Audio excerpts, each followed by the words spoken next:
Welcome to On Top of PR with Jason Mudd, presented by Review Maxer. Hello and welcome to On Top of PR. I'm your host, Jason Mudd with Axia Public Relations. And today we've got a very interesting topic. We're talking about the top 10 advertising and marketing issues to watch. And I'm joined today by Allison Fitzpatrick. Allison, welcome to the show. We're glad you're here. Oh, thank you, Jason, for having me. Allison is a partner with Davis and Gilbert, a law firm that specializes in working in the advertising, marketing, and public relations space.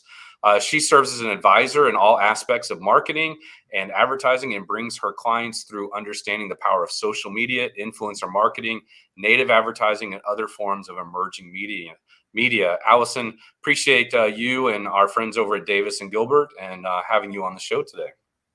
And thanks for having us. So we're going to talk about 10 things, top 10 issues or topics that people should be aware of. And before we press record, we talked for a quick minute about kind of 3 themes and topics that you can kind of put these 10 items into. And I'll go ahead and just share those, and then you can kind of emphasize them. And I hope our audience is taking some notes because it's going to be a very powerful and content-rich conversation. So the 3 topics or themes that you might figure out as you participate in this episode, audience, would be that we're talking about millennials, state laws, and COVID impacts on marketing and advertising. Allison, that's kind of what you came up with? Is that right? That's what I came up with. And I think the first one wasn't necessarily just about millennials. It's about the products and claims that are popular with consumers. But for whatever reason, if you really look at the products and claims we talk about in this, they're very popular with millennials. So I think you're right. It is really about what millennials want. Because, if you're looking at our list, the product and claims that we're talking about that are, popular trends right now are NFTs, influencers, TikTokers, environmental claims, subscription marketing. That is very popular with millennials. More so than older demographics. Yeah, I think it's fair to say that this is what the future of marketing and the future of consumer opinion and consumer insights is going to reveal, not just with millennials, but the next generation and beyond, perhaps. So, yeah, I'm excited that we're going to dive through this. So we've got 10 topics we're going to talk about today. NFTs, cannabis marketing, influencer and endorsements, children's advertising and privacy, name, image, and likeness, or NIL, sponsorships, environmental marketing, automatic renewal, made in the USA, and dealing with supply chain issues. So I think we'll just go through one of these at a time, get through all 10 in this episode, take a deep breath, and remember that, we've been through worse and we'll make it through this, as marketers. And then, Allison, maybe you could kind of point us to the experts in your firm that if somebody listening to this audience wants to have a deeper conversation with, who they could go to for these various topics. Yeah. Is that something something I'd like outline? to take credit for this entire article, but I had 3 co-authors. And while we're all generalists in advertising, marketing, and promotions, we do specialize in specific areas. So while I'm a specialist in certain areas, they're a specialist in some of the other areas we're going to discuss today. Absolutely. Yes. And we'll put a link to the article as well so people can reference that in the episode notes. But Allison, let's just start off with number 1 on the list, which is NFTs. So let's just quickly, in a soundbite, explain to our audience what an NFT is. I know we've talked about it on other episodes, but just in case, let's set the groundwork. What is an NFT and why does it matter to marketers? Well, NFTs are non-fungible tokens. And the reason it's really on our list, because right now it is the hottest trend in marketing. And the reason it's the hottest trend is because marketers love them. And the reason marketers love them is because it gives them, a coolness factor, it gives them buzz, and it gives them publicity, and allows them to connect with a younger audience. And, marketing communication firms, love NFTs as well because their clients love them and the clients want to be in their space. And, it's a way to get new clients. And again, marketing communication firms, you want to be in the NFT space because it gives them buzz and coolness factor and publicity. And it's also really popular with the entertainment and sports industries because they really want to license their properties and make money from licensing their properties.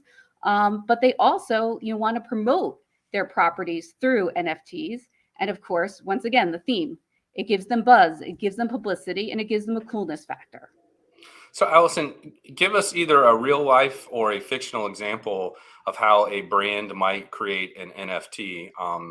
And maybe just to make it a little bit more complicated, a brand that's not in the entertainment or sports, celebrity or music kind of industry. Um, I think a lot of what we work on is, and probably a lot of issues have come up in the sports and entertainment, but we've seen a lot of brands. Hmm. They're creating NFTs, maybe NFTs that are tied to their products, Hmm. and they're not really using them to make money. I Hmm. think they're really using them to, or selling them, or auctioning them, or tying them to promotion. They're Right. really using them to again, get into the NFT space and to Hmm. build publicity. Hmm. And to the extent they are selling them, they may actually be, giving their the money they make to charities. Because again, it's really not about making money for the Hmm. brands that are in the space. It's gaining the publicity and the association with being in the space. So, what kind of like NFT have you seen? Maybe a consumer packaged good or a consumer services type company offer? I mean, just so I probably do more from the promotions perspective. Hmm. Hmm. So I deal with a lot of NFTs when it comes up in sweepstakes and contests. Okay. And those are the prizes that we tend to give away. Hmm. And I probably have one really interesting story is that about a year ago, my first intro into NFTs was in a contest in connection with Bebo, the artist, the famous Sure. artist. Hmm. Hmm. And as I'm doing this, we're contemplating some really serious issues. How do you value an NFT? What disclosures do we need? Because there were issues of first impression, but at the time the client also had explained to me what is an NFT. Right. So we're handling that at the same time. But now since NFTs have gotten so popular, really how they come up in the advertising, in the promotions area is really more turnkeys. We really, we have a form set of rules, and we run the promotion, and we have a set of disclosures, and that's how it really works in like the promotions area. And in truth, when you told me a year ago that we'd still be talking about NFTs, I really did think it was a fad that was going to go away. But no, it's number one on our list for a reason, because it is the hottest trend in marketing and promotions right now. Perfect. That's a great response. Thank you. Let's move on to number two, which is cannabis marketing. Let's talk about that. Okay. See, as cannabis becomes legal in, I think, a third of the states right now, and CBD is legal in all states, we're going to see marketers want to get more into the space. And if their clients are in the space, marketing and communications firms are definitely going to want to get into the space. But what you really need to be aware of is that the legal rules that apply are really confusing and contradictory. And when I say contradictory, let's look at marijuana, for example. As I said, it's legal in about a third of the states. However, it's illegal at the federal level. So what does this mean for marketing communications firms? Are they in violation of the law for aiding and abetting their clients by helping them with their marijuana promotions? Or, even though it may be legal in their state? So, that's kind of a tough area that they have to deal with. And again, that's where legal counsel can come into play. Another contradictory issue dealing with is CBD is legal in most states, or almost every state. However, CBD is not supposed to be, not allowed by the FDA to be in any food or beverage products. Mm. However, if you go to your local restaurant or your local grocery store, you'll see that CBD is in all food and Right. beverage products. Right. So even though it's not permitted by the FDA, it's all over the place. So really, what is a marketer to do in that situation? And I think there's a couple rules of thumb that we tell our clients. Namely, whatever you do, don't make any health or wellness claims, because that's something that's really on the FTC's radar. If you are including any type of CBD in your products, Stay away from health and wellness claims because you can't say that you're going to, treat or heal any type of illness. Hmm. And the other thing just to be aware of, there's at the state level, there's certain, advertising restrictions, and they're going to vary by state. And again, one of our second themes is how, the state laws really impact what marketers can do. But the one good rule of thumb is don't ever advertise these products to children. I think that's what all the states can agree on, and probably all Right. the regulators and self-regulators would agree on as well. Yeah, absolutely. Absolutely. Very good. Allison, little housekeeping. Who would be the partner in or the person at your organization you would refer someone to for NFT further questions on this topic? That would be Louis DiLorenzo. Okay. Um, we call him our vice attorney because he is the expert in all vice areas, Okay. from cryptocurrency to tobacco Yeah. to alcohol to marijuana. That sounds like an interesting position for Yes, sure. yes. And then for cannabis marketing, who would be the best contact? Who do you think? Our vice attorney, Louis DiLorenzo. Okay, perfect. All right. And then let's move on and talk what's going on with influencers and endorsements currently. Well, influencers, it's on our list because, it's not just been a trend for a year, it's been a trend for, 10 years right now. But 10 years ago, they were called bloggers. Now they're called influencers, and some are even called TikTokers. And what we've seen in the industry is really, particularly over this last 10 years, how much they've grown and become a real powerful force.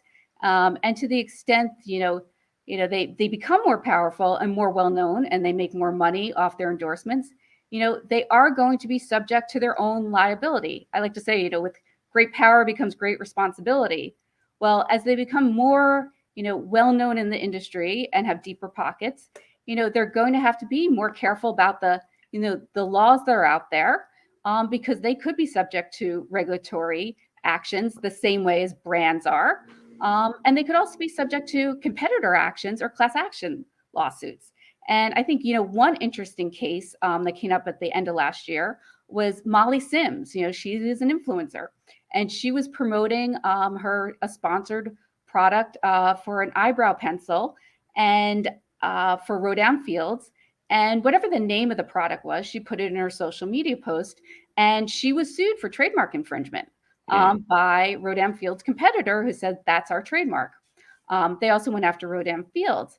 And I think it's an interesting lesson here because, if she was a small, mommy blogger that nobody knew, she would not be on their radar. But because she's well-known, famous influencer, with deep pockets, she was subject to a, trademark infringement action. And I think we're also going to think about that as influencers become more well-known. Right. They're also subject to regulatory actions. And the FTC, historically has really tried to only bring these endorsement type influencer actions against the brand itself. But it's definitely looking more at influencers, particularly because they become powerful in their own right.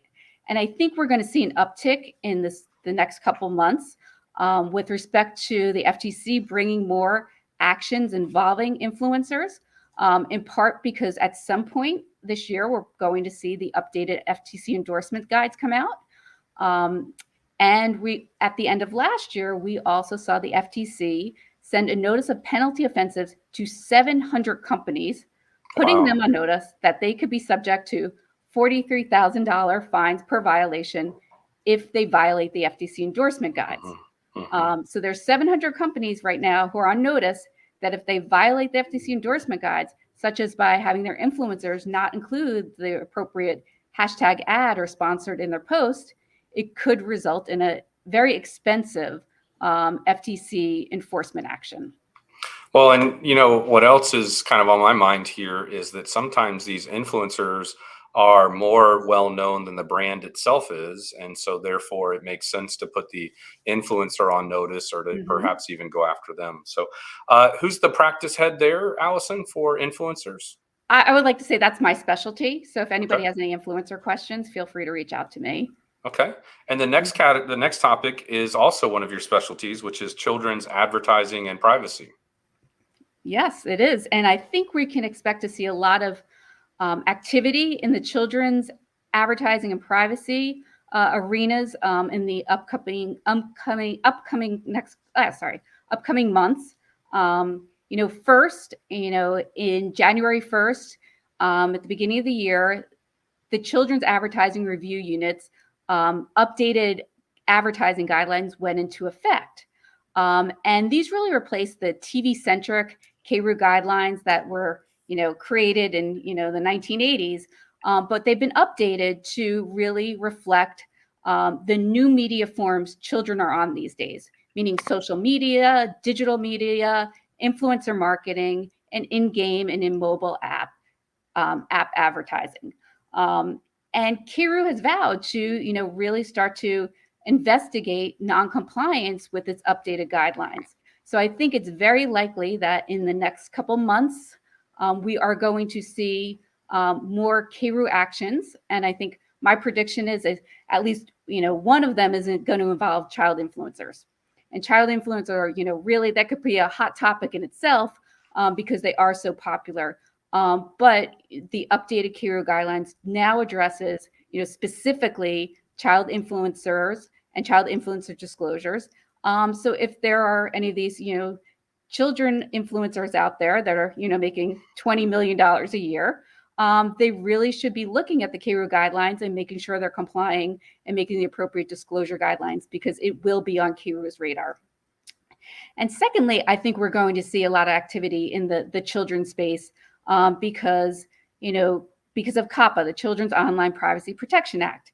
And I like to say 2019 was a banner year for COPPA violations because the FTC had brought an action against, TikTok and YouTube. And it really changed, the face and the landscape of YouTube. But then, the past, 2 years was pretty quiet on the COPPA front. And I think that was in part, there was a new administration. And I think they were also building COPPA cases. I think in the next couple months, we're going to see some big COPPA cases that may have been, under investigation over the last year or so. And also just keep in mind, the FTC is reviewing COPPA right now. And we expect to see some changes, major changes in the law. Maybe by the end of the year, I can't predict when it's going to come. But when they do announce a new COPPA rule, you can imagine that there's going to be some more enforcement when that announcement is made. Right. Well, Allison, we're going to take a quick break and come back on the other side with these 6 other topics and trends that people need to be aware of for marketing issues. So stay with us. We'll be back after this message. You're listening to On Top of PR with your host, Jason Mudd. Jason is a trusted advisor to some of America's most admired and fastest growing brands. He is the managing partner at Axia Public Relations, a PR agency that guides news, social, and web strategies for national companies. And now, back to the show. Welcome back to On Top of PR. I'm your host, Jason Mudd. We're joined today by Allison Fitzpatrick. Allison, you've been great walking us through all these things. I'm going to throw a curveball at you here for a second and ask you a question. We work with clients who are in highly regulated industries or offering regulated products and services ourselves. And occasionally those clients they may have been put on notice or they're trying to do their best to be compliant with the regulatory entities and the compliance. They get concerned though when something is out of their hands, like a news article that's written by a journalist, that the article, ideally is going to be, mentioning their product or their company in a favorable way, but they feel like it could come back to them in some way if a journalist wrote something and in that writing contained some non-compliant language in it that our client either didn't say in the interview or didn't say in the materials they provided, but the journalist, not knowing better, might include such language. Is the client or brand really on the hook for how a journalist might choose to describe a product? The client or the brand is not on the hook as a result of the way the journalist describes the product.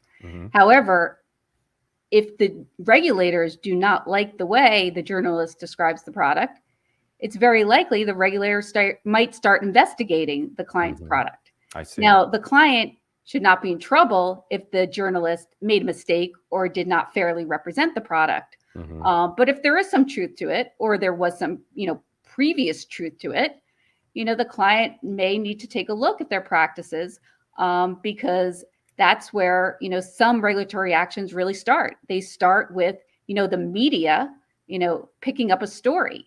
And unfortunately, in this instance, it sounds like maybe the media picked up a not truthful story. But if other journalists pick up the same sound bites or same story, that's where regulators are going to look. And if the client did nothing wrong, then there shouldn't be an issue. But if they did do something wrong, or they did so in the past, they could be on the regulator's radar. Right. So I think what they may want to do is just make sure they get the correct information out there, through their own channels, through their own social media, through their own publicity, describe the product in a way that is truthful and doesn't violate the law or doesn't raise any red flag issues with regulators.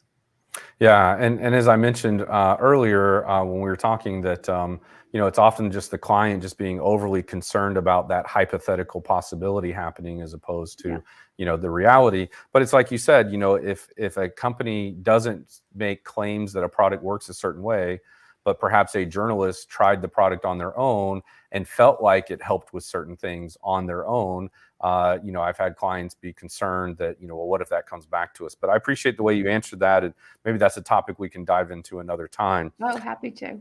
Yeah. So moving on to our remaining 6 topics or issues. This one's been in the news a lot: name, image, and likeness, or NIL, as people are calling it. And the context of which I think we're most familiar is now with college sports athletes. But I'm sure it goes beyond that as well. So Allison, brief us on this, please. Well, the reason we added it to our list is because it is important with marketers with respect to college athletes. And in part because, now that there's these name, image, likeness laws out there, marketers have a whole new category of influencers out there. We talked before how popular influencer marketing is. Well, just think about it. Now with college athletes available for social media and influencer marketing, we have a whole category of, new influencers out there.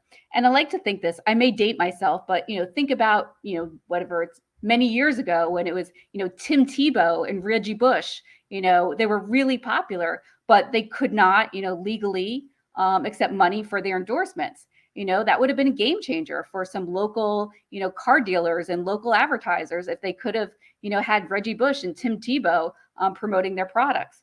So I think it really does, make a big difference in, the marketing landscape by having the availability of, some of these college athletes who have very powerful, names right now. But what we really need to know is that, once again, this goes back to, one of our themes are the state issues, that there really is no federal law right now. Some states, many states have these rules, and some don't. So what is a marketer to do?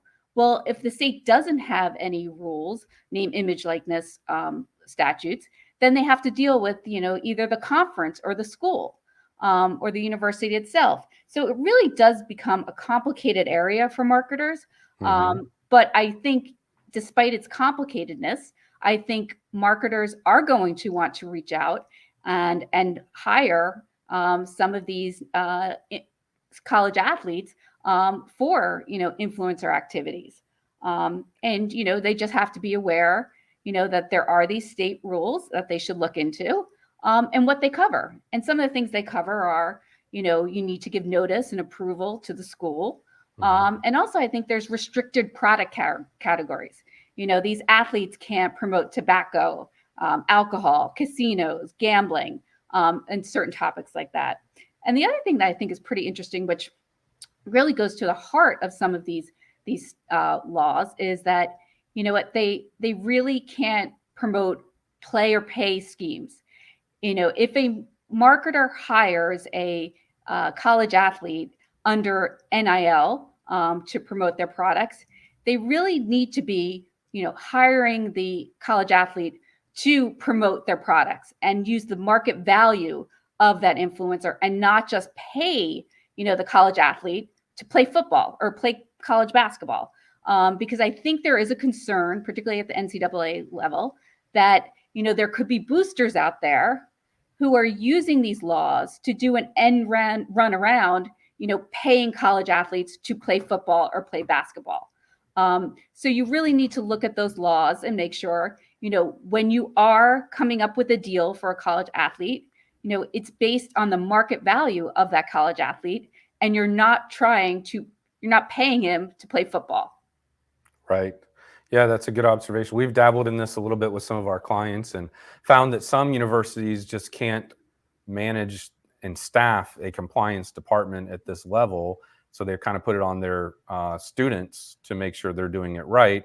But we all know that if they start doing it wrong, it's going to fall on the student, the university, as well as perhaps even the brand itself. So it's a little Wild West right now. I would agree, but we're quickly running out of time, so we'll move on to sponsorship. Okay, sponsorship. Oh, I'm sorry, and Allison, who would be the best contact at your law firm for? That's NIL? James Johnson. He's our sports and entertainment attorney. Okay, perfect. Yeah. Would he also be the best guy to talk about sponsorships? He would be the person to talk about sponsorships. Yes. Okay, let's do that. Okay. So, sponsorships are a very powerful tool for marketers. Marketers really want to be associated with, marquee events. I mean, just look at, the Super Bowl that just happened, and look at the Olympics, and we're going to look at March Madness.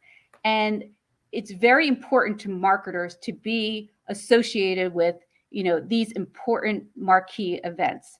It's good for their brand. However, what our article does talk about is that, COVID really disrupted, the sponsorship landscape the past 2 years. Even though we're 2 years out of COVID, end of last year, we saw a lot of live events, particularly music events, and some college games, all were canceled because of COVID. And so what happened? It ended up having, more events, more of these live events, these live sponsorships, happening in the virtual space, in the metaverse. And I think that could be a trend we're going to see going forward.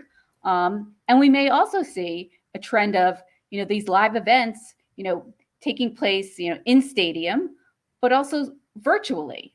And I think we're going to see different sponsorships. You might have one sponsor, maybe in the same category, being the sponsor of the live event, and then the same event running virtually, and another sponsor for that. So, who knows, maybe, the fact of COVID having so many more virtual events does have some additional sponsorship opportunities. But I think, it did, create changes in the industry. And I think one of the most interesting changes is, who are the sponsors of these events?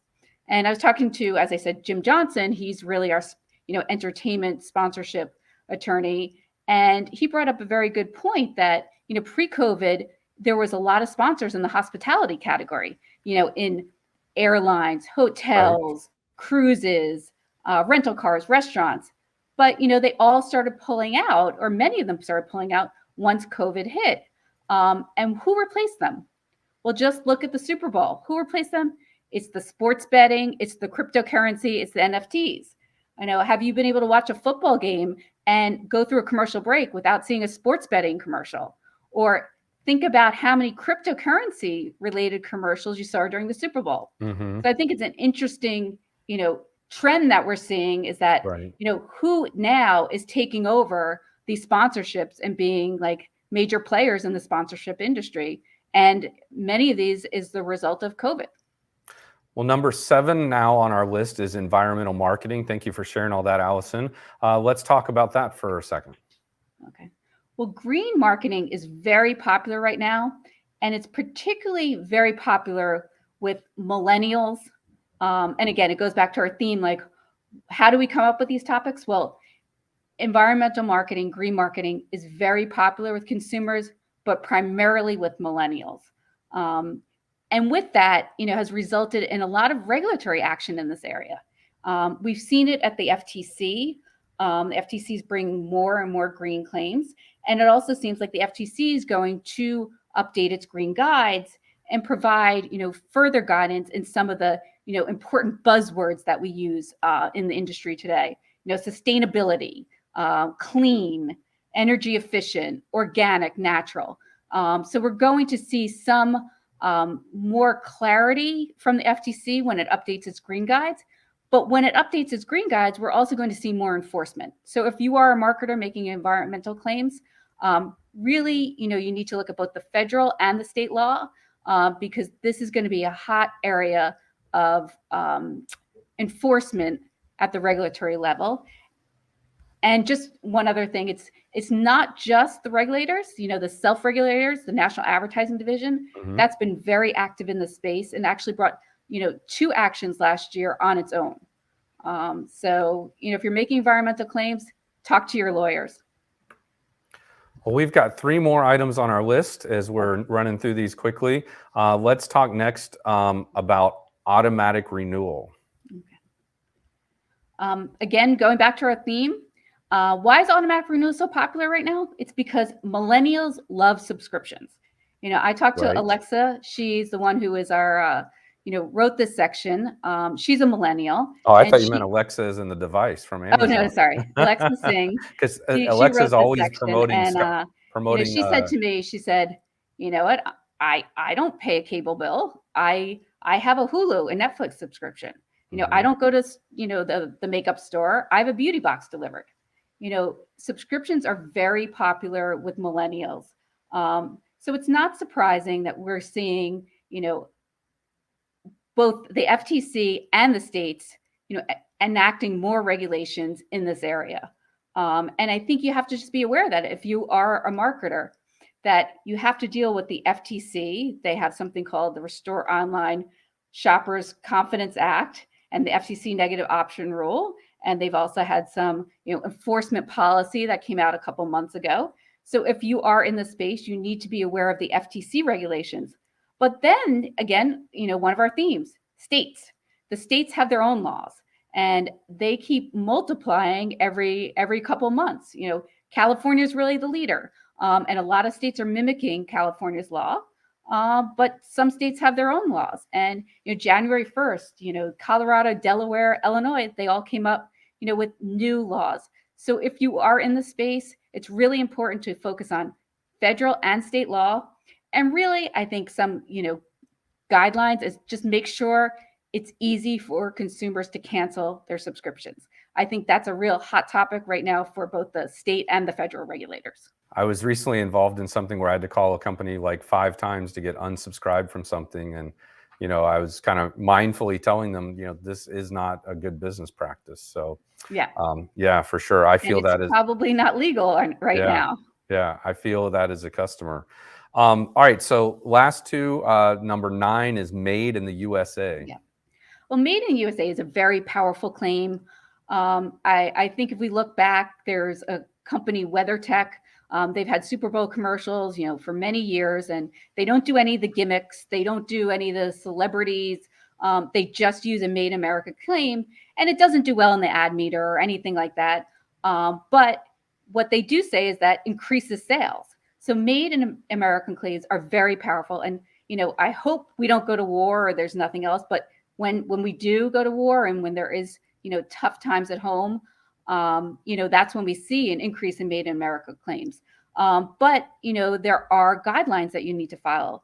And now it's actually a rule. So there was always a policy, Made in the USA policy, with respect to, if you made the claim, and, virtually all of the input had to be made in the United States. Well, now it's a rule. And if you violate that rule, you could be subject to a $43,000 fine for each violation. So marketers need to be more aware than ever to make sure that their Made in America claims are actually in compliance with the law. Right. I've also seen a lot of companies start using designed in the USA. Yes. Right.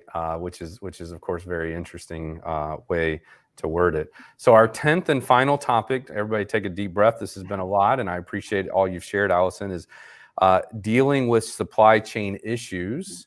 Let's talk about that challenge. Well, as I mentioned, our theme is COVID, and what sums up COVID more than supply chain issues? We've all experienced it. All marketers have experienced it. But what marketers need to know that there are some legal obligations that come with supply chain issues. For example, if you do not have enough supply to satisfy the reasonably anticipated demand, you really shouldn't advertise it because it could be considered bait and switch advertising. Also, if you can't deliver the product in the time frame you've told the consumers, well, then it's up to the mail order rule. And there's sort of that. But I also like to look at this practically speaking. If you are having supply chain issues, is it really smart at this time to go invest in a very expensive advertising campaign and hire top celebrities to sell your products when you really can't deliver them to anyone? It's not really the best time to enter into a major media blitz if you are having supply chain issues.